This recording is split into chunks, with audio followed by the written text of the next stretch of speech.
একের পর এক সাংবাদিকদের বিরুদ্ধে হত্যা মামলা হচ্ছে। একটা আক্রমণ শুরু হলো বিভিন্ন জায়গায়। প্রায় 256টি হত্যা মামলার কথা আমরা জানি, যেখানে প্রায় 484 জন সাংবাদিক আসামি। সেটা হঠাৎ করে স্বাধীনতার বিরুদ্ধে বক্তব্য। সেই গোলটা কিন্তু আমাদের হোঁচট খেয়ে গেছে। আমরা কিন্তু আসলে এখন একটা খুব ছন্ন ছাড়া, মানে আমাদের এই মুহূর্তে আলটিমেট কোনো গোল নাই। 5 আগস্টের পরে আমরা রাষ্ট্রটাকে এই পড়ে গিয়ে ভেঙে গেছে।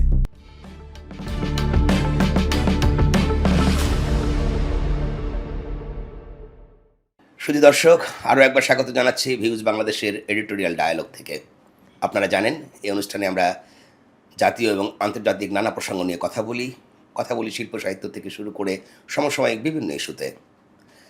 আমাদের সঙ্গে অনেক বিশিষ্টজন, গুণীজন অতিথি এসেছেন। আজকেও এসেছেন একজন গুণীজন, যিনি আসলে আপনার আমার সবারই পরিচিত। বাংলাদেশের আইন অঙ্গনে যিনি আসলে এই মুহূর্তে অত্যন্ত শ্রদ্ধাভাজন একটি নাম। আমি নিজে একসময় আইন আদালতের সাংবাদিকতা করেছি, সে বিষয়ে গিয়েছি। তখন আমি দেখেছি যে এই মানুষটি তখন জনস্বার্থে, মানুষের স্বার্থে, জনকল্যাণে আইন পেশাকে তিনি কীভাবে ব্যবহার করেছেন, নিবেদিত ছিলেন। তিনি এখনও নিবেদিত আছেন, কথা বলছেন বিভিন্ন বিষয়গুলো নিয়ে। আর কথা নয়, তার সঙ্গে পরিচয় করেই দিই। তিনি হচ্ছেন অ্যাডভোকেট মঞ্জিল মোর্শেদ, আমাদের অত্যন্ত প্রিয় মানুষ। মঞ্জিল ভাই, ভিউজ বাংলাদেশ স্টুডিওতে আপনাকে স্বাগতম। আপনাকে ধন্যবাদ। নিউজ অ্যান্ড ভিউজ বাংলাদেশের যে এডিটোরিয়াল অনুষ্ঠানে এই সুন্দর স্টুডিওতে আমাকে আমন্ত্রণ জানানোর জন্য। আশা করি আমাদের যে আলাপচারিতা হবে, যারা শুনছেন তারা এনজয় করবেন, এবং আমার পক্ষ থেকে সকলকে শুভেচ্ছা। ধন্যবাদ মঞ্জিল ভাই। আমরা আগেই বলেছি, আপনি তো এডিটোরিয়াল ডায়ালগের যে সমস্ত বিষয়গুলো আলোচনা হয় আপনি জানেন। যেহেতু আপনি আইন অঙ্গনের মানুষ, আমরা আজকে একটু সেদিকেই নজর দেব। আপনি জানেন, আসলে বাংলাদেশের সাংবাদিকতার সঙ্গে আপনি সবসময়ই খুব ঘনিষ্ঠভাবে দেখেছেন। আমরা বিশেষ করে যখন সাংবাদিকরা বিভিন্ন সময়ে বিভিন্ন রকম হয়রানিমূলক মামলা থেকে শুরু করে সংকটে পড়েছি, আপনি মঞ্জিল মোর্শেদ কিন্তু অনেক সাংবাদিকের পাশে দাঁড়িয়েছেন, একেবারেই নিঃস্বার্থে বিনামূল্যে দাঁড়িয়েছেন। এইরকম সেবা আপনার কাছ থেকে অনেকেই পেয়েছেন। জনস্বার্থে আপনি অনেক মামলা করেছেন। কিন্তু আমরা একটা ঘটনা দেখলাম সাবেক অন্তর্বর্তী সরকারের আমলে, ডক্টর মোহাম্মদ ইউনূসের নেতৃত্বাধীন যে সরকার ছিল, সেই সরকারের সময় দেখা গেল যে বাংলাদেশে একের পর এক সাংবাদিকদের বিরুদ্ধে হত্যা মামলা হচ্ছে। এবং মানে সাংবাদিকরা সাংবাদিকতার জন্য বিভিন্ন রকম সংকটে পড়েন। কারো রিপোর্ট পছন্দ না হলে মামলা করে দেয়। কেউ হয়তো ডেলিবারেটলি কাউকে ডিফেম করে একটা রিপোর্ট করেছেন, কিংবা কোনো হাউজের সম্পাদকীয় নীতিমালার কারণেও একজন সাংবাদিক হেনস্থার শিকার হয়েছেন, মামলার শিকার হয়েছেন, এমন অনেক ঘটনা ঘটে। কিন্তু এইবার যেটা দেখা গেল যে ডজনে হত্যা মামলা, প্রায় 256টি হত্যা মামলার কথা আমরা জানি, যেখানে প্রায় 484 জন সাংবাদিক আসামি। শুধু বাংলাদেশ কেন, সম্ভবত পৃথিবীর ইতিহাস ঘাটলেও মাত্র 5-6 মাসের মধ্যে সাংবাদিকদের বিরুদ্ধে এই পরিমাণ হত্যা মামলা, এবং যে সমস্ত হত্যা মামলার বাদীরা আসলে সাংবাদিকদেরকে চেনেন না, অধিকাংশই বা প্রায় 100 ভাগই বাদীরা তার আসামিদেরকে চেনেন না, কিন্তু এটা হত্যা মামলা হয়ে গেছে। এটাকে আপনি আসলে কীভাবে দেখছেন? মানে বা আমরা এখনও জানি যে এই মামলাগুলোর কিন্তু ওঠেনি, এই মামলাগুলো এখনও আছে, সাংবাদিকরা অনেকে এখনও জেলে আছেন। এই বিষয়টি নিয়ে আসলে এমন একটা অবস্থা যে আমরা আগে হয়তো কোনো সাংবাদিক যখন শিকার হতো কোনো কিছুর, আমরা প্রতিবাদ করতাম। আমরা আওয়ামী লীগ আমলে দেখেছি যে রোজিনা ইসলাম যখন গ্রেপ্তার হলেন, আমরা কিন্তু প্রতিবাদ করেছি, আমরা কিন্তু রাস্তায় নেমেছি। সেই কোভিড-19-এর মধ্যেও রাস্তায় নেমেছি, দলমত নির্বিশেষে সব সাংবাদিক রাস্তায় নেমেছেন, সামাজিক যোগাযোগ মাধ্যম প্রচার হয়েছে। কিন্তু এইবার যেরকম সাংবাদিকদের বিরুদ্ধে হত্যা মামলা হলো, প্রশ্ন করার অপরাধে সাংবাদিকদেরকে জেলে নিয়ে মাসের পর মাস রাখা হচ্ছে, এখনও আছে, তখন কিন্তু কেউই কথা বলছেন না, কেউই না, একেবারেই কেউই না বলতে গেলে। বিশেষ করে দুর্ভাগ্যজনক যে রোজিনা ইসলামকে জন্য আমরা এত প্রতিবাদ করলাম, তিনিও কিন্তু সাংবাদিকদের মুক্তির জন্য কখনো কথা বলেন নাই। উনি শুধুমাত্র প্রথম আলো আগুন লাগানোর পরে একটি পোস্ট দিয়েছেন, কথা বলেছেন, সাংবাদিকদের মুক্তির ব্যাপারে কিন্তু কথা বলেন নাই। এবং এই যে মামলাগুলো এখন চলছে, সেগুলোর শেষ কোথায় কেউ জানে না। আপনি কীভাবে দেখছেন? ধন্যবাদ আপনাকে। যে প্রশ্নটি আপনি করেছেন, এই আলোচনা আরও প্রায় 1.5 বছর আগে থেকেই আলোচনা শুরু হয়েছে, এবং আমরা বিভিন্ন সময় আলোচনাগুলো করেছি। প্রথমত হলো যে সাংবাদিকদের বিরুদ্ধে যে মামলা, হত্যা মামলা, এইটির অথেন্টিকেশন নিয়ে, এটার গ্রহণযোগ্যতা নিয়ে অনেকেই কথা বলেছেন। বিশেষ করে অন্তর্বর্তীকালীন সরকার প্রতিষ্ঠার জন্য যারা সাপোর্ট করেছিলেন, সেই সমস্ত আইনজীবীরাও কিন্তু স্টার্টিংয়ে এই জিনিসগুলো প্রশ্ন উত্থাপন করেছেন যে এটা কেন হচ্ছে। এবং শুধু সাংবাদিক না, অ্যাজ এ হোল মামলাগুলো নিয়েও কথা বলা হয়েছে তবে কথাগুলো খুব প্রকট আকারে প্রথম দিকে হয়েছে তা আমি বলবো না, কারণ সেটার অন্যতম একটা কারণ ছিল যে মূলত কথা বলে কারা আমাদের সোসাইটিতে, ধরেন একটা অ্যাডভান্স পজিশনে যারা থাকে, লয়ার, তারপরে জার্নালিস্ট, যারা হিউম্যান রাইটস অ্যাক্টিভিস্ট, অথবা যারা হাই প্রফেশনাল বিভিন্ন সোশ্যাল প্রোগ্রামগুলোতে থাকেন, তারা কথা বলেন। এবং 5ই আগস্টের ঘটনা যখন হলো, তার পরবর্তীকালে তো নর্মালি আপনার এই যে সেক্টরগুলো, যেখানে আপনার মানবাধিকার সংগঠনের লিডাররা, পরিবেশবিদরা, বা যারা সমাজের বিভিন্ন ভালো কাজগুলোর নেতৃত্ব দেওয়ার জন্য কথা বলেন, ওর মধ্যে অনেক লোক ক্ষমতায় চলে গেলেন। যার ফলে আপনি জানেন যে ক্ষমতা যাদের থাকে, সেই ক্ষমতাসীনদের যে অ্যাক্টিভিটিস, সেটি যদি আপনার সমালোচনা করতে হয়, তাহলে ক্ষমতায় থেকে আর করা যায় না। যার ফলে আমরা ওই ধরনের একটা সেকশন অফ পিপলকে আর আমরা কথা বলতে দেখলাম না, কারণ তারা তো ক্ষমতায় বসে আছে। আর ওই ক্ষমতাসীনদের অধীনের যে সরকার, সেই সরকারের মধ্যেই প্রথম এই ধরনের মামলাগুলো শুরু হলো। প্রথম অবশ্য সাংবাদিক দিয়ে শুরু হয় না। আপনি জানেন যে মামলার বিষয়বস্তু যখন ওথ নেওয়া হলো 8 তারিখে, আগস্টের 8 তারিখে, এর আগে তো 3 দিন আপনার সারা দেশে, 5 তারিখে যখন সাবেক প্রধানমন্ত্রী চলে গেলেন ইন্ডিয়াতে, এবং তারপর থেকে 2টার পরে বা 2:30 3টার পর থেকেই কিন্তু সারা দেশব্যাপী একটা আক্রমণ শুরু হলো বিভিন্ন জায়গায়। তার মধ্যে দিয়ে আমাদের গণভবন রেহাই পায়নি, জাতীয় সংসদ রেহাই পায় নাই, প্রধানমন্ত্রীর অফিস রেহাই পায় নাই, এবং বঙ্গবন্ধু সহ বিভিন্ন বুদ্ধিজীবীদের আপনার মুরাল ঠুরাল যা আছে, সেগুলো মোটামুটি অ্যাজ এ হোল একটা ঝড়ঝাপটার মধ্যে 2-3 দিন ভেঙে চলছে। একদম ঘুরিয়ে দেওয়া হয়েছে। ঘুরিয়ে দেওয়া হচ্ছিল, এবং মহা ইয়েতে, এবং ওই নিউজগুলোও খুব একটা আসছিল না, কারণ তখনও আপনার মিডিয়া থেকে শুরু করে সবাই একটা ডিসস্টেবিলাইজের মধ্যে ছিল, যার ফলে সবগুলো জিনিস সামনে আসে নাই। তো এর মধ্যে যেটা হয়েছে যে এই 2-3 দিনের মধ্যে একটি বিশেষ মহল, যারা নাকি আসলে 5ই আগস্টের যে মুভমেন্ট, সেই মুভমেন্টের ভিতরে তারা ঘাপটি মেরে থেকেছিল অন্য একটা উদ্দেশ্য নিয়ে। 5ই আগস্টের যদি আপনি প্লেন চোখে আমরা দেখি যে 5ই আগস্টে এত মানুষের সমর্থন কেন আসলো, একটা হলো যে নির্বাচনের যে একটা সিস্টেম, নির্বাচনী ব্যবস্থাটা ভেঙে পড়েছিল। নির্বাচন হলে এক দল আসতো, অন্যরা আসতো না, যার ফলে নির্বাচনের গ্রহণযোগ্যতা কমে গিয়েছিল, আইনের শাসনের দুর্বলতা দেখা দিয়েছিল, দুর্নীতি বেড়ে গিয়েছিল, দুর্নীতির বিরুদ্ধে ব্যবস্থা হয় না। তো অ্যাজ এ হোল একটা মানুষের মধ্যে একটা নেগেটিভ ইম্প্যাক্ট ছিল সরকারের বিরুদ্ধে, এবং সেই সাপোর্টের কারণেই কিন্তু অনেক লোকজনই তখন সরকার পরিবর্তন কিন্তু চাওয়াটা অপরাধ না। সরকার পরিবর্তনটা গণতান্ত্রিক পদ্ধতিতে নির্বাচনের মাধ্যমে হয়। অনেক সময় নির্বাচনের মাধ্যমে যদি সুযোগ না থাকে, যে সুযোগটা আসলে বন্ধ হয়েছিল, তত্ত্বাবধায়ক সরকার বাতিল হয়, সেই কারণে তখন মানুষের গণ-অভ্যুত্থানের মতো হয়েছে, এবং সেই গণ-অভ্যুত্থানের পরিবর্তনটা হয়েছে। কিন্তু আমরা প্রত্যাশা করেছিলাম যে গণ-অভ্যুত্থান হলে কি হয়, যে ওই সরকার তো চলে গেল, তা কাজেই আমার এটা তো ব্যক্তিগত শত্রুতা না, তাই না? আমার যদি জমি জমা নিয়ে বাড়ির পাশের লোকের সঙ্গে শত্রুতা থাকে, তাহলে সেক্ষেত্রে কিন্তু আপনার মার্ডার পর্যন্ত হয়, তাই না? এবং ওই জমি উদ্ধার না হওয়া পর্যন্ত আমার ফাইট চলতেই থাকে। ইভেন কি 2 পুরুষের মধ্যেও যদি জমি উদ্ধার না হয়, তাহলে ওর পরিবারের সঙ্গে এই পরিবারের কোনো ছেলেমেয়ের বিয়ে শাদিও হয় না, তাই না? এত দূরত্ব থাকে। কিন্তু রাজনৈতিক বিরোধটা তো সেরকম না। রাজনৈতিক বিরোধটা হলো টার্গেটটাই থাকে যে আপনাকে চেয়ার থেকে ফল করানো, অর্থাৎ চেয়ার থেকে আপনাকে সরে দিবেন, বাস আমার কাজ পারপাস শেষ, তাহলে তো আর তার সঙ্গে কোনো শত্রুতা থাকলে না, কারণ সে তো ফল করে গেল। কিন্তু 5ই আগস্টে দেখলাম যে হ্যাঁ, ফল করার কারণে এই অধিকাংশ মানুষের ওইটাই চিন্তা ছিল যে ফল হয়েছে, এখন একটা ভালো নির্বাচন হবে, একটা সরকার আসবে, এবং তার মাধ্যমে গণতান্ত্রিক পদ্ধতিতে যারা মেজরিটি হবে তারা ক্ষমতায় আসবে। কিন্তু 2-3 দিনের মধ্যে একটা দেখলাম অন্য চরিত্র, সেটা হঠাৎ করে স্বাধীনতার বিরুদ্ধে বক্তব্য, জাতীয় সংগত পরিবর্তন, আমাদের ভূখণ্ড পরিবর্তন, সংবিধান ছুঁড়ে ফেলে দেওয়া, অনেক কিছু, এবং বিশেষ করে আওয়ামী লীগ বঙ্গবন্ধু সম্পর্কে বেশ কিছু নেগেটিভ, এবং আপনার যে স্বাধীনতাটাই তারা করেন নাই, স্বাধীনতা এটা ইন্ডিয়ার একটা কনস্পিরেসি, অনেকগুলো বক্তব্য আসার কারণে তখন কিন্তু সাধারণ মানুষ একটু মানে বিভ্রান্ত হলো যে হঠাৎ করে কী শুনছি আমরা, কেন এটা হলো? আমাদের তো প্রত্যাশা ছিল এক ধরনের।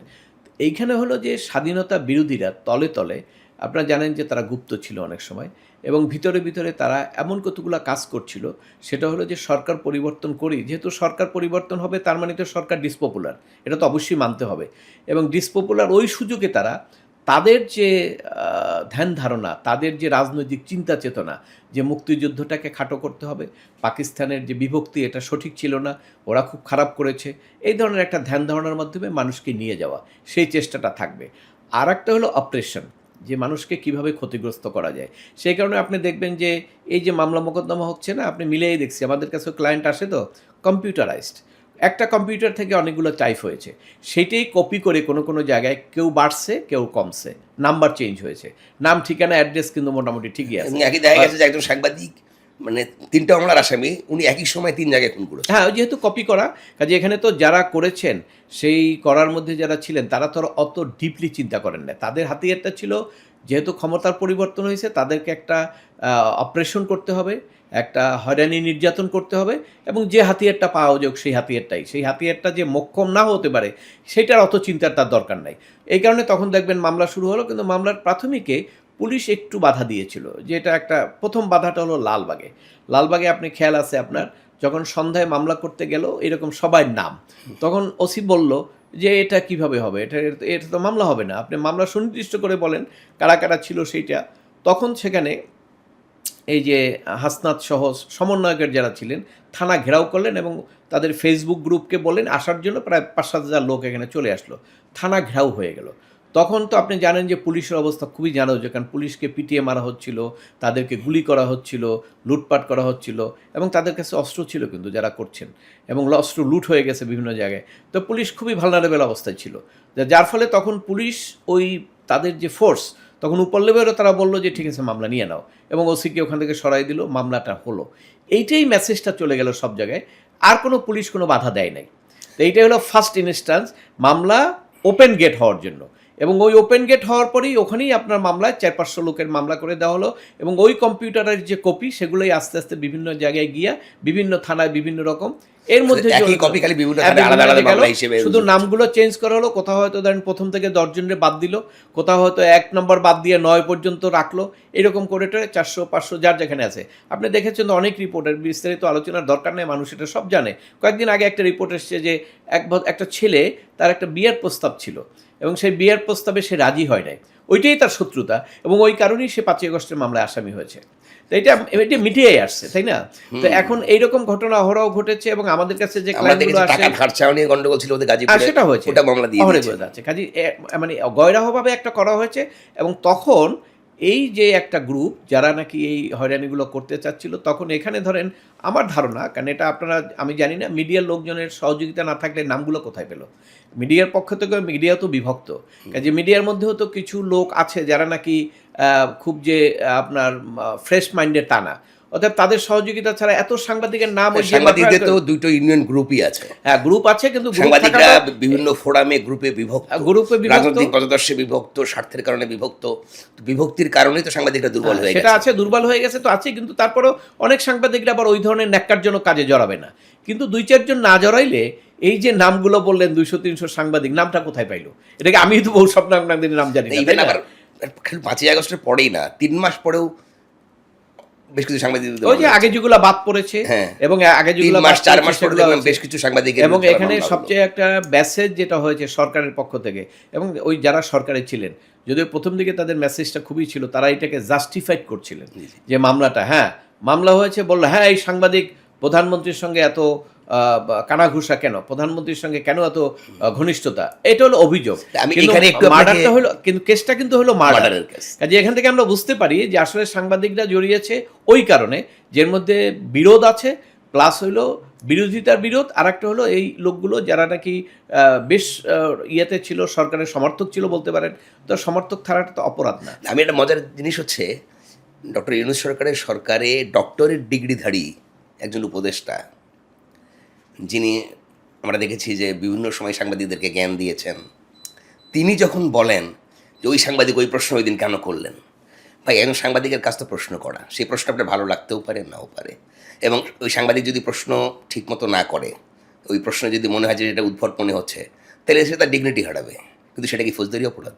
না, এবং সেটা কি আসলে আপনি সেটা নিয়ে সমালোচনা করে বলতেছেন ওর বিরুদ্ধে হত্যা মামলা করা ঠিকই আছে? এটা কেমন সম্ভব? যদি কেউ কাউকে প্রশ্ন করে থাকে, তাহলে আমি আপনাকে একটা প্রশ্ন করলাম, আপনি তার একটা ব্যাকাতারে আনসার দিলেন, এবং এমন একটা আনসার দিলেন যেটা নেটা রিপারকাশন হলো, তার দায় কি আমার? যে উত্তর দিয়েছে দায়টা তার। এখন যদি আমি ডিরেক্টলি বলি, ফারজানা রূপা যে প্রশ্ন করেছেন তার উত্তর শেখ হাসিনা দিয়েছেন, উত্তরের দায়টা কিন্তু শেখ হাসিনার, কিন্তু আমার প্রশ্ন করার রাইট থাকবে না? আমি প্রশ্নটা তার ভালো লাগলো না, আপনি আমাকে সাংবাদিকতা গ্রহণ করেন না, আপনি যেটা বলেন প্রয়োজনে আমার চাকরি যাবে এই জন্য, কিন্তু এটাকে আপনি আমাকে আমলে নিয়ে আমার বিরুদ্ধে মত সৃষ্টি করবেন, আমার বিরুদ্ধে ফেসবুকে ডিফেম করে যা ইচ্ছে তাই লিখে ফেলবেন, তারপরে আপনি হত্যা মামলা দিয়ে জেলে রাখবেন, এটা আসলে কোন সভ্য সমাজে যায় কি না আসলে?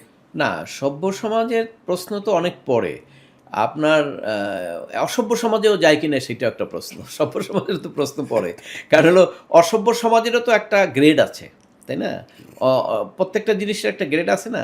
ধরেন আমরা যখন যেকোনো পোশাক পরি, তার মধ্যে একটা লো গ্রেডের পোশাক। তার মধ্যে কিন্তু একটা গ্রেড আছে, লো গ্রেড। তার মানে ওটার নিচেও কিন্তু আরও অনেক জিনিস আছে। তো সেই ক্ষেত্রে আমি বলব যে এই ধরনের ঘটনাগুলো যে হয়েছে, তা সেটা আমি ওই প্রসঙ্গ যেটা আনছিলাম সেটা হলো ওই সরকারের পক্ষ থেকে তখন একটা পক্ষপাতমূলক অবস্থান নেওয়া হলো সরকারে যারা ছিলেন, এবং তারা একটা মোটিভেটেড চিন্তা, এবং তাদের আসলে চিন্তাটা ছিল দীর্ঘদিন ক্ষমতায় থাকা, এবং এই কারণে তারা চেষ্টা করছিলেন যে যারা আগের সরকারের সমর্থক ছিলেন বা তাদের তাদের ধরেন চিন্তা চেতনায় একমত পোষণ করতেন, ওই ধরনের লোকগুলোকে টোটালি তাদেরকে একদম নিপীড়নের মাধ্যমে তাদেরকে স্তব্ধ করে দিতে হবে, শেষ করে দিতে হবে। ওই ধরনের একটা পরিকল্পনা ছিল এই কারণে যে যেহেতু তারা দীর্ঘদিন ক্ষমতায় থাকার পরিকল্পনা করেছিলেন। কিন্তু আস্তে আস্তে সেটা পরিবর্তন হয়েছে। যখনই নাকি ৫ই আগস্টের পরে দেখবেন যে সমন্বয়কদের সভাগুলোতে প্রচুর সমর্থক। কিন্তু যখন নাকি এই ঘটনাটা আসলো যে সমন্বয়কের চিন্তা চেতনাটা কী, তারা যখন এক্সপ্রেস করতেছিল, অনেকেরই মধ্যে দেখছি স্বাধীনতা বিরোধীর একটা গন্ধ পাওয়া যায়। গন্ধ না, একেবারে স্পষ্টভাবে হ্যাঁ, পাওয়া স্পষ্ট। গেছে। অর্থাৎ স্বাধীনতা যুদ্ধ, মুক্তিযুদ্ধ এবং মুক্তিযুদ্ধ যারা করেছেন তাদেরকে আন্ডারমাইন করা এবং তাদেরকে মুছে ফেলা, তাদেরকে হেয় করা, এই জিনিসটা যখন ব্যাপক আকারে আসলো তখন কিন্তু ওখানে তাদের যে শক্তি, সেই শক্তিটা আস্তে আস্তে ভাঙতে শুরু করলো। কারণ তখন তাদের সাপোর্টাররা তাদের মধ্যে অনেকেই বুঝতে শুরু করলো ছাত্রদের মধ্যে যে না, আমরা তো এটার জন্য ৫ই আগস্টে সমবেত হই নাই। কারণ আমাদের মতো মানুষরাও একটা পর্যায়ে যখন জুলাই আন্দোলনে আপনার ছাত্রদের গুলি করা হচ্ছিল, যখন আসলে আপনার আমরা এরকম কিছু দেখছিলাম যে পুলিশ এক ধরনের খুব অ্যাগ্রেসিভ টর্চার করছে, তারপরে যেটা বললেন যে দুর্নীতি, ইলেকশন ঠিকমতো হয় না, ইলেকশনে মানে একতরফা একদলীয় নির্বাচন হচ্ছে একের পর এক, লোকাল নির্বাচনগুলো একতরফা হচ্ছে, তারপরে আপনার এই যে সাংবাদিকদের বিরুদ্ধে অনেক রকম ডিজিটাল নিরাপত্তা আইনের ব্যবহার হয়েছে, এগুলো তো সব কিছু কিন্তু একটা ক্ষোভ ছিল। সেই ক্ষোভের কারণে কিন্তু সরকার পরিবর্তন আমরা চেয়েছিলাম, কিন্তু এই আন্দোলনের আগে তো কখনোই এই সমন্বয়করা কিংবা তাদের সমন্বয়কদের যে মেন্টর ছিলেন, যারা পরবর্তীতে এই যে ডক্টরেট ডিগ্রিধারী মেন্টর যারা, তারা কি কোনোদিন কখনো আমাদেরকে বলেছিলেন আন্দোলনের আগে যে এই হলো আমাদের ইশতেহার, আমরা ৭১কে মুছে দেব, আমরা ডক্টর আলী রিয়াজের নেতৃত্বে একটি কমিশন করে আমরা ৭২-এর সংবিধানকে মুছে দেব, এই জাতীয় ঘোষণা তারা দেন নাই? না, তাইলে দিলে কিন্তু আমরা আন্দোলন হাতে যেতাম না, না। দেন না, এবং আপনি দেখেছেন যে তাহলে তো আমাদের সঙ্গে তারা প্রতারণা করেছে। আন্দোলনের সঙ্গে একদম ডক্টর ইউনূসের প্রত্যক্ষ খুবই স্ট্রং সাপোর্টার উনি ইউটিউবে একটা সাক্ষাৎকার দিয়েছেন, এবং বাংলাদেশে একজনে লিখেছেন এবং একজন মুক্তিযোদ্ধাও কথাটা বলেছেন, যিনি ওই সমস্ত আন্দোলনের খুব রোল প্লে করেছেন।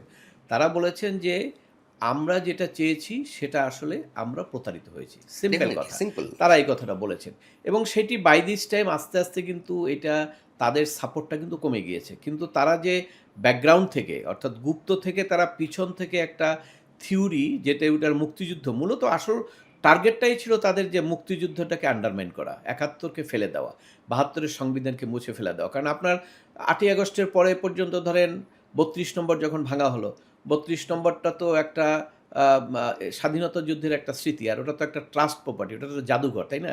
গতকালকেই আমার দেখলাম মন্ত্রী সংস্কৃতি বলতেছে যে, সংস্কৃতি মন্ত্রী বক্তৃতা দিচ্ছে যে জাদুঘর হলো আমাদের ইতিহাসের ধারক বাহক, কিন্তু ৩২ নম্বরের ক্ষেত্রে কিন্তু সেটা ফলো করা হয় নাই।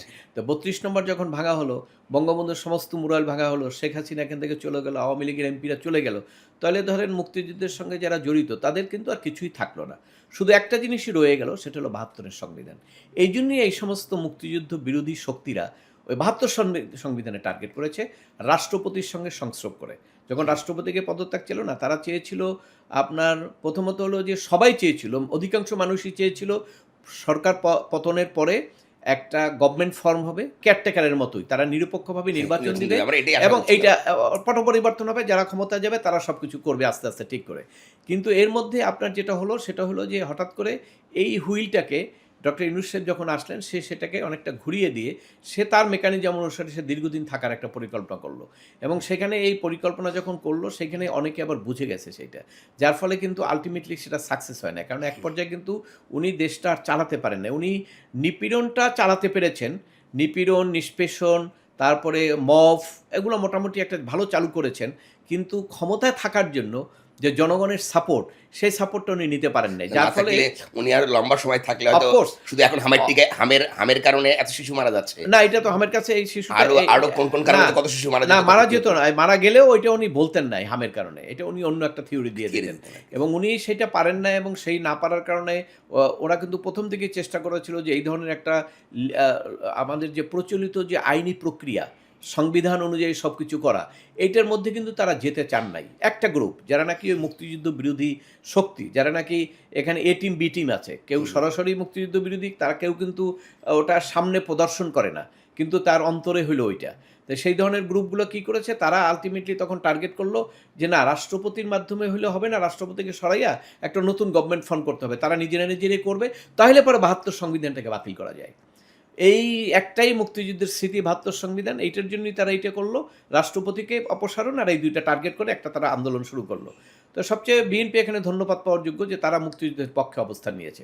তারা যদি সেটা না নিতেন তাহলে কিন্তু এই ৭২ সংবিধান থাকতো না, রাষ্ট্রপতিও থাকতো না, অবশ্যই। এবং রাষ্ট্র কিন্তু অন্য দিকে চলে যেত।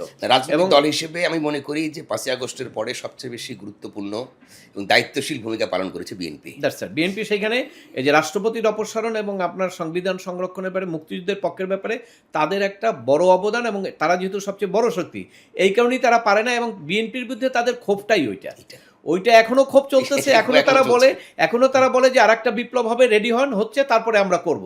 এবং সেই বিপ্লবটা বিএনপির অ্যাগেইনস্টে করার জন্য, বিএনপিকে ডিসপপুলার করা, বিএনপি কিভাবে চালাচ্ছে না চালাচ্ছে, ওইটা তো আমরা এখন অ্যানালাইসিস করব না, আমাকে একটু সময় দিতে হবে, 6 মাস পরে আমি অ্যানালাইসিস করব। নিশ্চয়ই মানুষ তো আর ফেরেশতা না, ভুল ত্রুটি থাকবে, তাদেরও ভুল ত্রুটি হচ্ছে, কিন্তু তারপরও তাদেরকে মেলাইন করে একদম এমন করা যাকে থ্রো করা যায়, কিক করে থ্রো করা যায়, সেরকম একটা পরিস্থিতিকে তাকে নেওয়ার জন্য তাদের সোশ্যাল মিডিয়ায় বট বাহিনী যেগুলো আছে তারা যেটা করার, তারপরে এই মিডিয়ায় বক্তৃতা থেকে শুরু করে তারা সব কিছু করছে এই কাজটাই করার জন্য। কিন্তু কথাটা ছিল যে সাংবাদিকদের এই যে হয়রানিমূলক মামলা, এগুলোর যৌক্তিকতা কী এটার ব্যাপারে তার সার্বিক আলোচনা করে এইটাই আমার মতামত। সেটা হলো যে সাংবাদিকদের বিরুদ্ধে যে সমস্ত মামলাগুলো করা হয়েছে, এই মামলাগুলো হলো মিথ্যা মামলা, এগুলো হলো হয়রানি মামলা। এই মামলাগুলো কোনোভাবেই আপনার গ্রহণযোগ্য না, এবং এটার একটা কনসিকুয়েন্স হবে, ফার্দার কনসিকুয়েন্স ভবিষ্যতে, সেটা হলো যে এই লোকগুলো যারা প্রফেশনে ছিলেন, তারা যদি যখন আবার ফেরত আসবেন তখন কিন্তু তাদের মনে এই যে প্রতিহিংসা একটা জমবে, সেই প্রতিহিংসা জমার কারণে কিন্তু এই সাংবাদিক প্রফেশনের মধ্যে কিন্তু একটা বিরোধ সৃষ্টি হবে। এবং সেই কারণে আমি মনে করি যে বর্তমান সাংবাদিক সমাজ যে একটা উদ্যোগ নিয়েছেন, আমি কয়েকদিন আগে দেখলাম যে তারা 400-র মতো 450-র মতো সাংবাদিকদের মুক্তির ব্যাপারে প্রধানমন্ত্রীর কাছে উপস্থাপন করেছেন, যে এগুলো তারা দৃষ্টি দেওয়ার জন্য। আমি মনে করি যে সরকার একটা যথাযথ পদক্ষেপ নেবে, যে সাংবাদিকের কারণে সাংবাদিকরা একটা দলকে বা একজন প্রধানমন্ত্রীকে লাইক করতে পারে, পছন্দ করতে পারে। এটা আমিও বারবার বলেছি, অনেক সাংবাদিকরাই জাতিসংঘে যাওয়ার জন্য সরকারের পদলেহন করত, এটি সমাজে আছে, এবং সেটি আমরা বিরোধিতা করি, তাদেরকে আমরা পছন্দ করি না, কিন্তু এর অর্থ এই না যে তাদেরকে একটা হত্যা মামলায় সম্পৃক্ত করা হবে, এটা কোনোভাবে ন্যায্য না। এবং জেলে আছেন তারা কয়েকদিনের মধ্যে মুক্তি পেতে পারে, এইটা মুক্তি পাওয়ার প্রসেসটা তো একটু দীর্ঘ, কারণ এখন পর্যন্ত প্রত্যেকটা মামলায় তো আদালত থেকে জামিন আসতে হবে, এবং সবচেয়ে আর একটা টেকনিক্যাল প্রবলেম হলো জামিন তো এখন হচ্ছে, কিন্তু হলেও আবার নতুন করে যাদের উপরে ক্ষোভ বেশি তাদের আবার নতুন করে সোন অ্যারেস্ট করা হচ্ছে। অতএব এই সোন অ্যারেস্টের পালা কবে শেষ হবে, 8টা মামলায় না 10টা মামলায় না 20টা মামলায়, এই টেনিওর না বোঝা পর্যন্ত বলা যাবে না। প্রত্যেকটা মামলায় জামিন হওয়ার পরে সরকারের পদক্ষেপটা কি সেইটা দেখে বোঝা যাবে সে কবে মুক্তি পাবে। তো এইটা হলো আমার ওই সাংবাদিকদের ব্যাপারে মামলার বিষয়ে মতামত, যে এটা সম্পূর্ণ অযৌক্তিক, সংবিধান পরিপন্থী, এই মামলা তাদের বিরুদ্ধে কোনোভাবে চলবে না। কারণ আসলে ইউনূস সাহেব তো বাংলাদেশি পাসপোর্ট থাকলেও তার বিদেশি পাসপোর্টটা হলো তার কাছে মেইন, কারণ তার বড় ফান্ডটা কোথায়, তার এখনও বাইরে, সব কিছু তার বাইরে, এবং সে তার বাংলাদেশের মানুষ তো তাকে পছন্দ করে না, এবং সে তো জানে যে বাংলাদেশের মানুষের তার কাছে গ্রহণযোগ্যতা নাই, কারণ সে তো বাংলাদেশের কোনো সুখ দুঃখে নাই। অতএব তার মেইনই এটা হলো বিদেশে। অতএব সে বিদেশি প্রতিনিধি হিসাবে, বিদেশি চর হিসাবে এখানে বাংলাদেশটাকে ক্ষমতা গ্রহণ করে কিছু করার চেষ্টা করছিল, এই জন্যই 16 জন পাসপোর্টধারীকে সাপোর্টে নিয়ে আসছিল। American passport. তারা এখানে এসে আমার সংবিধান অ্যালাউ করে না কোনো রকম উপদেষ্টা হওয়ার জন্য আমেরিকান পাসপোর্ট, তারা এখানে উপদেষ্টা ছিল। তারা এই আমার সংবিধান নিয়ে সব নার্চিং করেছে, সব কিছু করেছে এবং সেখানে সব কিছুকে তারা কন্ট্রোল করেছে। কেন? একটাই কারণ, সেটা হলো 5ই আগস্টের যে আমাদের ভঙ্গুর অবস্থা, সেই ভঙ্গুর অবস্থার কারণে সব কিছুকে তারা ডমিনেট করেছে এবং ডমিনেট করে যারা রাস্তায় বা আপনার প্রকাশ্যে যারা এইটার বিরোধিতা করবে তাদের উপর একটা সাপ্রেশন, বিশেষ করে আওয়ামী লীগ সমর্থিত গ্রুপ, জাতীয় পার্টি, তাদের উপর একটা চরম নির্যাতন, মামলা মোকদ্দমা এই সমস্ত কারণে তারা কিন্তু একদম এলাকা ছাড়া, অর্থাৎ বাড়ি ছাড়া। কিন্তু পরবর্তীকালে ধরেন এখন এই যে চুক্তি, এই চুক্তিটাও ইলেকশনের 3 দিন আগে একটা কেন করলো? ওই চুক্তিটা তো ইউনিসেফের করার কথা না, কিন্তু যে চুক্তিটা করেছে সেটা তো আমাদের স্বার্থে না।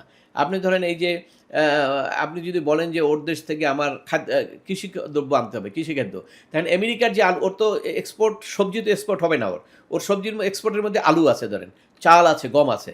দেখুন আমি যে চালটা মায়ানমার থেকে আনবো, ইন্ডিয়া থেকে আনবো, সেইটার যে দাম আর আমেরিকা থেকে চালটা আনবো সেটার দাম তো এক না। আরও ইন্টারেস্টিং, ধরেন ব্রাজিল সয়াবিন উৎপন্ন করে, এখন সেটা আমি ব্রাজিলের যে প্রোডাক্ট সেটা আমাকে কিনতে হবে আমেরিকা হয়ে। হ্যাঁ, তাহলে আমার দামটা তো বেড়ে গেল, দাম বেড়ে গেল। আবার আমি আমেরিকা যে সমস্ত স্যাংশন দেবে, রাশিয়া বা অন্য অন্য দেশ, সেখান থেকে আমি তার সঙ্গে কোনো বাণিজ্যিক ডিলে গেলে আমাকে আমেরিকার পারমিশন নিতে হবে। আমি আগে ফিলিস্তিনে কিংবা আপনার এই যে ইরানে বা বিভিন্ন যখন মানবিক সংকট হতো, আমি কিন্তু পাঠাতাম, ওষুধ পাঠাতাম, সেটা আমি এখন পাঠাতে পারবো না আমেরিকার অনুমতি ছাড়া। মানে ওই চুক্তি তো এক ধরনের সার্বভৌমত্বের উপরে প্রত্যক্ষই বলবো আমি, প্রত্যক্ষ হস্তক্ষেপ হয়ে গেছে, প্রায় প্রত্যক্ষ হস্তক্ষেপ হয়ে গেছে।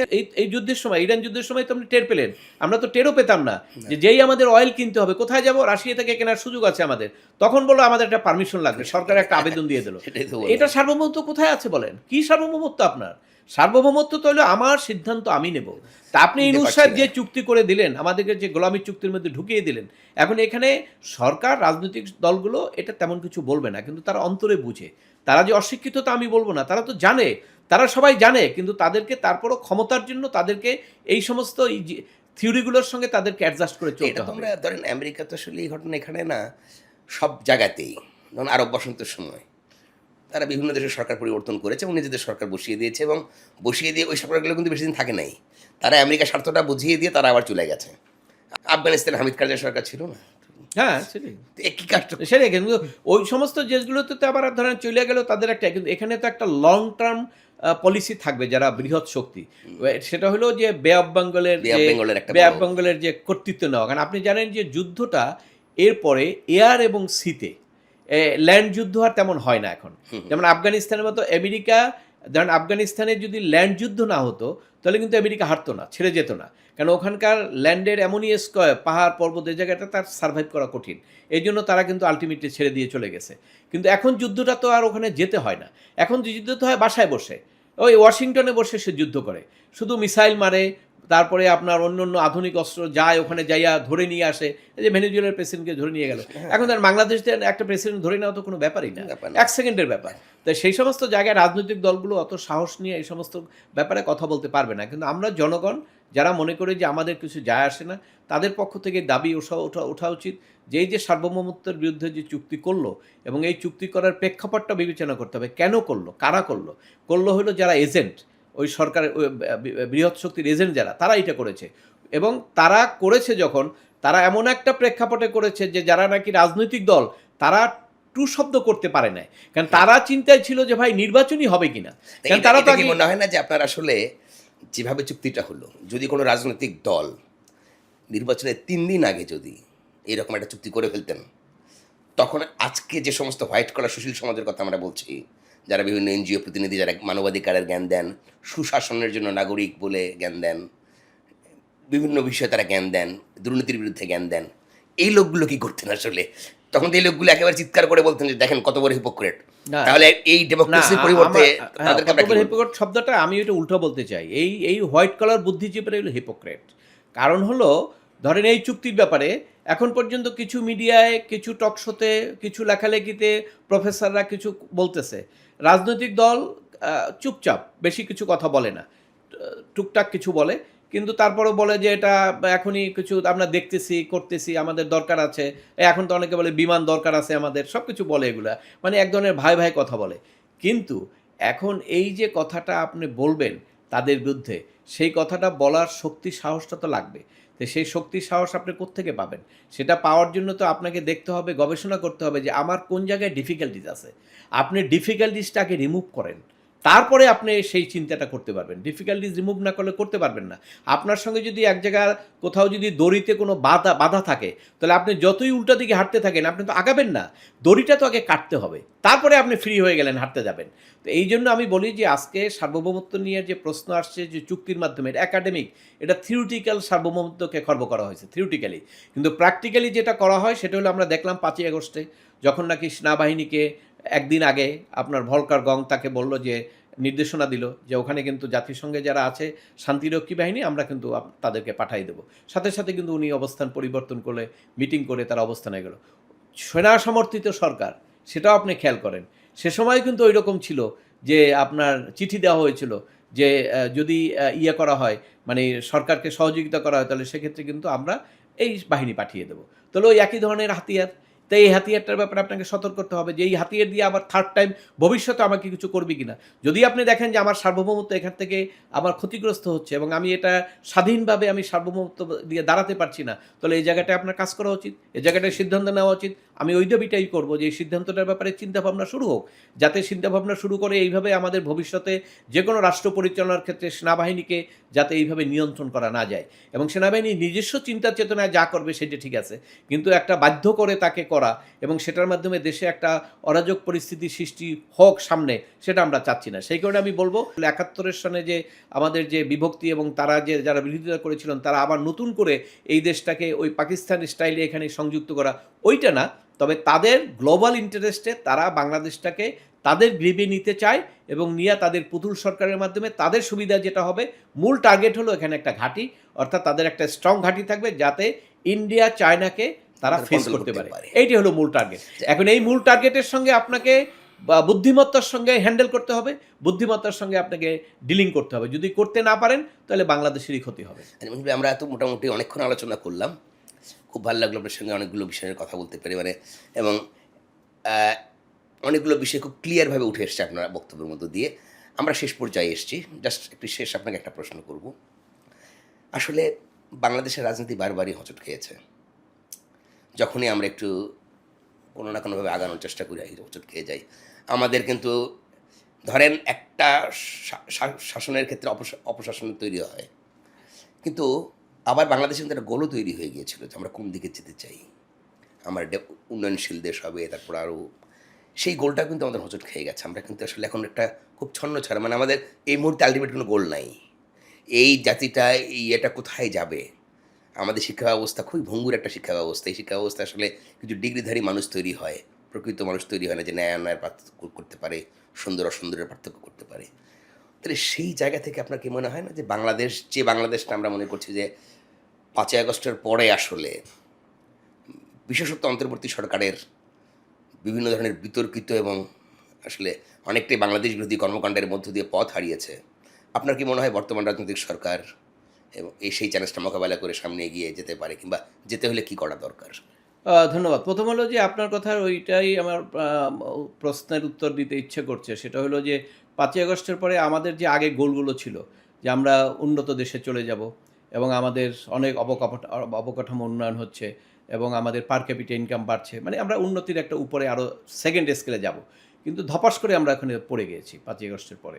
এবং পড়ে গিয়ে যেটা হয়েছে সেটা হলো একটা হয় না যে প্লেট অনেক সময় ফ্লোরে পড়ে গেলে প্লেটটা ভাঙে না, তারপরে কিন্তু সেটা ব্যবহার করা যায়, কিন্তু প্লেটটা ভেঙে গেলে আর ব্যবহার করা যায় না। 5ই আগস্টের পরে আমরা রাষ্ট্রটাকে এই পড়ে গিয়ে ভেঙে গেছে, সোজা কথা।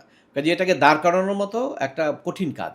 এখন বর্তমান সরকার যেটা এসছে সেটা হলো অন্তর্বর্তীকালীন সরকারের যে সমস্ত কর্মকাণ্ড বা যে সমস্ত খারাপ জিনিসগুলো ছিল, খারাপ জিনিস সবই, কোনো ভালো জিনিস তো আমি অন্তর্বর্তীকালীন সরকারের সময় দেখিনি, আমি না কেন, অনেকেই বলেছেন এটা। তো সেক্ষেত্রে বর্তমান সরকারের পক্ষে সম্ভব কিনা এটা আমার মনে একটু ডাউট আছে। কারণ হলো এখন পর্যন্ত আমি দেখছি যে অন্তর্বর্তীকালীন সরকারের আগের অনেকেই কিন্তু বর্তমান সরকারের সঙ্গে মিক্স আপে আছেন, পলিসি মেকিং তারা এখনও দেখি কাজ করছেন। তবে হ্যাঁ, জামাত ইসলামের বিভিন্ন কি পয়েন্টে কিছু লোকজনকে সরকার সরিয়েছেন, কিন্তু অন্তর্বর্তীকালীন ইউনূস সরকারের নিয়োজিত অনেক লোককেই কিন্তু তারা সরান নাই, তারা কিন্তু এখনও আছেন। এবং এর মধ্যে মন্ত্রী পর্যায়ে চলে আসছেন, পররাষ্ট্রমন্ত্রী থেকে শুরু করে অনেকে, তারপর বিডা ঠিডা বিভিন্ন জায়গায় বিভিন্ন লোকজন তাদের আছে, বিভিন্ন বাইরের বাইরের অ্যাম্বাসি ট্যাম্বাসিতে ইউনিট সরকার অনেক লোক নিয়োগ করছে না, তারাও আছেন। তো এইখানে সরকারের পথ চলতে এবং সাহসীভাবে এগুতে ইট উইল বি ডিফিকাল্ট। কারণ হলো আপনার ভিতরে যদি আপনার বাইরের চেতনার লোক থাকে যারা গুপ্ত, তারা কিন্তু সব ইউনিসের লোক, তারা আপনাকে কখনোই আপনার পলিসিকে সাপোর্ট করবে না, কিন্তু দেখাবা যে আমি আসি আপনার পলিসিতে, তাই না? তো সেরকম গুপ্ত থেকে আপনাকে কিন্তু ক্ষতিগ্রস্ত করবে। কাজে সরকার যদি ওইটা এনশিওর করতে পারে যে পুরোপুরি কাট আপ করতে হবে অন্তর্বর্তীকালীন সরকারের পলিসি মেকারদের সঙ্গে, অন্তর্বর্তীকালীন সরকারের সংশ্লিষ্টদের সঙ্গে পুরোপুরি যদি সংস্রবটা এড়াতে পারে, বাদ দিতে পারে, তাহলে হয়তো একটা প্রাথমিক ধারণা আমার সৃষ্টি হবে যে না, সরকার হয়তো নেক্সট স্টেপে যাবে। এখন পর্যন্ত তো আগের সরকার যেভাবে যে চিন্তা করেছিল এই যে সাংবাদিকদের ব্যাপারে, আগের সরকার যেভাবে চিন্তা করেছিল এদেরকে নিপীড়ন করবে, তাই না, তার মত প্রকাশের জন্য, তা আপনার এই সরকারের তো সে অবস্থান পরিবর্তন হয়েছে তা তো না, তাই না? একটু পরিবর্তন হয়েছে, সেটা হলো জামিন শুরু হয়েছে, কারণ আগের সরকারের সময় বিচারকদের উপরে মব সৃষ্টি হইতো, এখন হয়তো মবটা কমে গেছে, কারণ সরকার বলছে মবের ব্যাপারে জিরো টলারেন্স। কারণ এটা তো করতেই হবে, কারণ এই সরকার তো নির্বাচিত হয়ে আসছে, আবার আগামী নির্বাচনও তার করতে হবে। সে তো এমন না যে 5 বছর পরে আর নির্বাচন হবে না, উনিই থেকে দেবে, তা তো না। তো আগামী নির্বাচন হবে, তো সুন্দরভাবে হবে, আমরা প্রত্যাশা করি। তাহলে এই সরকারকে তো আগামী প্রত্যেকটা দলই চায় আগামীবারও আমি ক্ষমতায় আসবো, তাহলে তাকে তো সেই ভালো কাজগুলো করতে হবে। সেই কাজগুলো না করলে তো সে জনগণের সাপোর্ট পাবে না। এখন কাজগুলো করার জন্য তাকে হ্যাঁ একটু আমরা সময় দিচ্ছি, কিন্তু সময়টা কিন্তু বেশি না। এমন না যে আপনি 2 বছর চালাই যাবেন, কোনো এরপরে মানুষ বলবে না যে না ঠিক আছে সময় আছে, তা না। আপনাকে 6 মাসের মধ্যে এটা আপনাকে টার্ন আউট করতে হবে।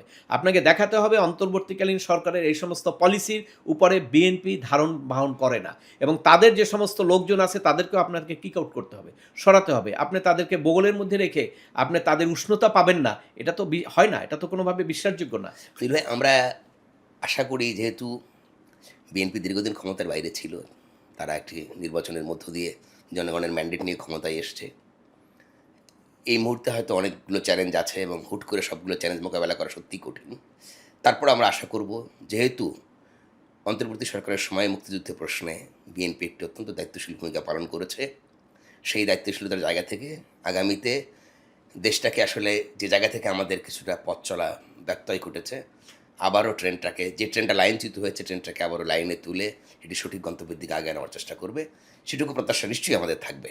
না, এটা তো অবশ্যই আমি বিশ্বাস করি যে বিএনপি নির্বাচনের পরে, আমি তো আগেও বলেছি যে ট্রেনটা লাইনে উঠেছে, এখন ট্রেনটা সঠিকভাবে চালানোর দায়িত্ব বিএনপির, এবং আমাদের প্রত্যাশা মুক্তিযুদ্ধের ব্যাপারে তাদের অবস্থানটা আমরা এখনও স্পষ্ট, ক্লিয়ার, এবং বিশেষ করে মুক্তিযুদ্ধ বিরোধীদের ব্যাপারেও তাদের বক্তব্য স্পষ্ট আছে। কিন্তু রাষ্ট্র পরিচালনার জন্য রাষ্ট্রটাকে আমরা যে স্টেজে ছিলাম ওইখানে তো নিয়ে তারপরে উপরে যেতে হবে, নাহলে তো বিএনপির কোনো ক্রেডিট নাই। কেন আমরা তো এক পর্যায়ে ছিলাম, এখন আমরা যদি 8-এ থেকে থাকি আর এখন তো 0-তে আছি, তো বিএনপিকে 8 নেওয়ার পরে 9-তে গেলে তখন মনে করবে মানুষ যে আমরা উন্নতি করছি বিএনপির মাধ্যমে, কিন্তু আপনাকে 8-এ নেওয়ার জন্য তো আপনাকে পরিশ্রম করতে হবে। সেই কাজটা যদি করতে হয় তাহলে অবশ্যই বিএনপিকে আমি মনে করি যে সাহস, শক্তি, মুক্তিযুদ্ধের যে চেতনা আছে সেই চেতনার উপর ভিত্তি করে কঠিনভাবে, অর্থাৎ রাষ্ট্র পরিচালনার জন্য কঠিনভাবে অবস্থান নিতে হবে। কোনো ম্যানম্যান করে রাষ্ট্র পরিচালনা করা যাবে না। আর এই ধরি মাছ না ছুঁই পানি, এটা দিয়ে রাষ্ট্র পরিচালনা করা যাবে না।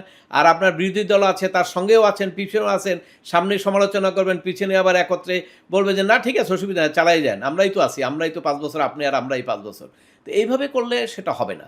জনগণের যদি মন অর্জন করতে হয়, অনেকগুলো ক্ষেত্র আছে, সেই জায়গাগুলোতে বিএনপি কাজ করুক, কাজ করে সেই তাদের জনগণের মন জয় করুক, এবং জয়ের মাধ্যমে ভবিষ্যতে তারা আবার ক্ষমতায় আসার সুযোগ সৃষ্টি করুক, সেটা সকলেরই প্রত্যাশা থাকবে।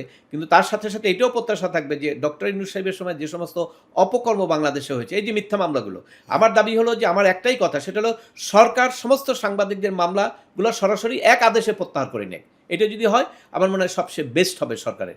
আর অন্যদের যে মিথ্যা মামলা হয়েছে সেগুলোও তাদের প্রত্যাহার করা উচিত। কারণ হলে মামলা যদি হয় নতুন করে হবে, সেখানে বলেই দিবে আইনে যে সঠিকভাবে মামলা যদি কেউ করতে চায় করবে। এখানে তো অনেক বাদীই তো চিনে না আসামিকে, অনেক বাদী তো ঠিকানায় নেই, আমার কাছে আগাম জামিনের জন্য আসছে, আমি লোক পাঠাইছি, যাও তো ওইখানে কে আছে, যে দেখে ওখানে কেউ নাই, এই নামে কেউ নাই, তো এটা তো আমার আগাম জামিনের দরখাস্তের মধ্যে আমার লিখতে হয়েছে এটা। তাই সেই জায়গাগুলোতে আমি মনে করবো যে মিথ্যা মামলাগুলো তাদের প্রত্যাহার করা। আর হলো তারা যেহেতু বলছে যে তারা নিপীড়িত হয়েছে, অথবা অন্য রাজনৈতিক দলের উপরে তাদের নিপীড়ন বন্ধ করা, এবং সেই নিপীড়ন বন্ধ করে তারা যদি দেখাইতে পারে যে না আমরা একটা ভালো মন আমাদের আছে, তাহলে কিন্তু তারা ভালো করতে পারবে। ধন্যবাদ মঞ্জুল ভাই, খুব ভালো লাগলো। আমাদের আশা করি আমাদের দর্শকরা আজকে অনেক কিছু এখান থেকে স্পষ্ট হবেন, চিন্তার খোরাক যুগবে অনেকের মনেই। দর্শক, আজ এই পর্যন্তই এডিটোরিয়াল ডায়লগ। আবারও দেখা হবে নতুন কোনো অনুষঙ্গ নিয়ে, নতুন কোনো বিষয় নিয়ে, নতুন কোনো অতিথির সঙ্গে। সে পর্যন্ত ভালো থাকুন, সুস্থ থাকুন, আর ভিজিট করুন viewsbangladesh.com।